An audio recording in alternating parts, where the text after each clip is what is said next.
Is China's cadre training system taking a North Korea-inspired turn? Commentary. China's political landscape may be undergoing a quiet transformation. On June 15th, the Chinese Communist Party held its first-ever national meeting on party-building work in Beijing. Kai Chi, a member of the Politburo Standing Committee and the newly appointed president of the Central Party School, attended and delivered a speech. The meeting presented yet another major political task set by CCP leader Xi Jinping, calling on party members to study the original texts, understand the original ideas, and grasp both what is said and why it is said. The campaign was clearly designed to further strengthen ideological conformity and deepen loyalty to Xi. The timing was notable. Kai convened the party-building meeting just 1 week after returning from North Korea, a North Korean model for CCP cadres. In early June, Kai was appointed president of the Central Party School, giving him direct control over one of the CCP's most important institutions for shaping and disciplining senior officials. Kai is widely regarded as China's de facto number 2 figure and one of Xi's most trusted allies. His appointment suggests that Xi wants tighter ideological control over senior cadres. Kai accompanied Xi on his June 8th to 9th visit to North Korea. On the second day of the state visit, Xi's delegation visited the Central Cadre Training School of the Workers' Party of Korea, essentially North Korea's equivalent of China's Central Party School. Students at the North Korean Cadre School lined up to welcome Xi. Their clothing, facial expressions, and applause displayed an extraordinary degree of uniformity and obedience, creating an atmosphere of ideological fervor. This was precisely the kind of political environment Xi values. According to public reports, the visit was unprecedented. Even Liu Yunshan, then head of the CCP's Central Party School, did not visit the institution during his 2015 trip to Pyongyang. Xi and Kai seek greater loyalty. For decades, generations of cadres have attended Beijing's Central Party School, where they are trained in how to preserve party rule. Since Xi came to power, he has delivered annual speeches at the school, warning senior officials against becoming two-faced people, those who outwardly follow the party line while secretly resisting it. The CCP's official journal Chiosher recently criticized problems within the party, saying that many members had an unclear understanding of upholding party leadership and were failing to properly implement it.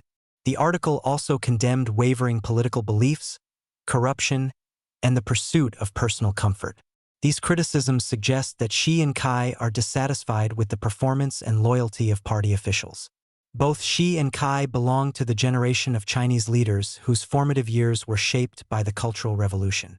They witnessed firsthand the political fanaticism and fervent devotion to Mao Zedong during that period. This experience helped shape their preference for stronger ideological control, stricter political discipline, and a level of personal loyalty to the leader reminiscent of the Mao era. This mindset is reflected in Xi's recent letter to veteran party members, urging them to preserve what he calls the red gene, and in Beijing's arrangement for the British ambassador to China to visit revolutionary sites such as Yan'an and Liangjiahe.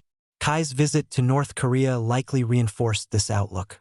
Kai may be trying to North Koreanize CCP cadre management.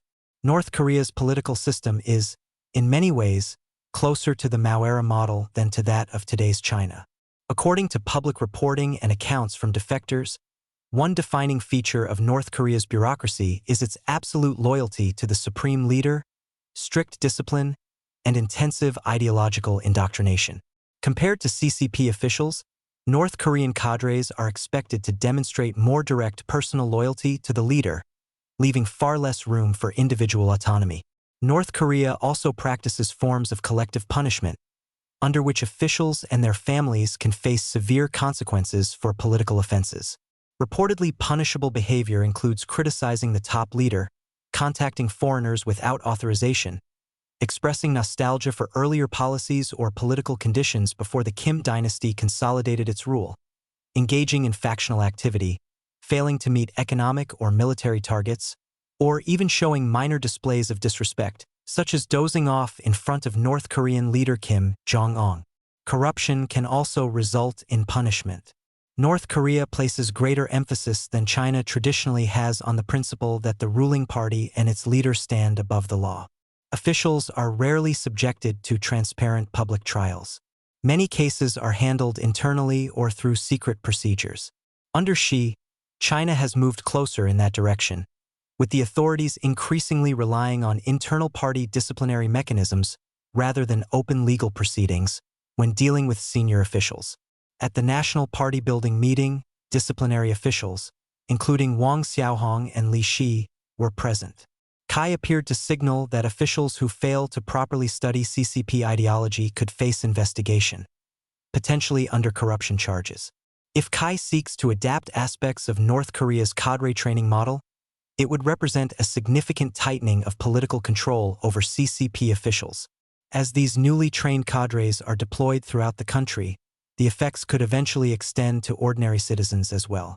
Officials may accelerate escape or resistance.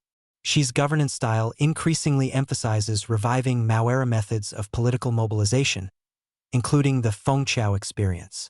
Originally developed during the Mao era, this model encouraged local communities to monitor and politically transform perceived opponents. In many respects, it resembles North Korea's system of governance. The difference is that Beijing is pursuing similar methods with the added power of modern technology. Xi's political logic places regime security above economic development.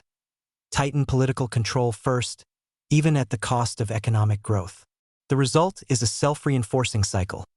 As political control intensifies, economic performance may weaken, fueling public dissatisfaction.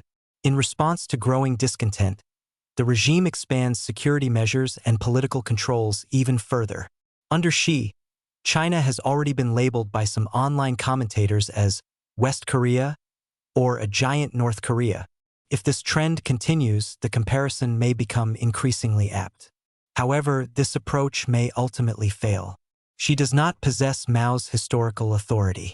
In fact, many officials and ordinary citizens reportedly resent him in private and ridicule him behind closed doors. China also lacks the decades-long isolation that has helped sustain North Korea's political system. Chinese officials have benefited from decades of economic reform and opening up and may therefore resist attempts by Xi and Cai to revive a more ideological, personality-centered form of communist rule.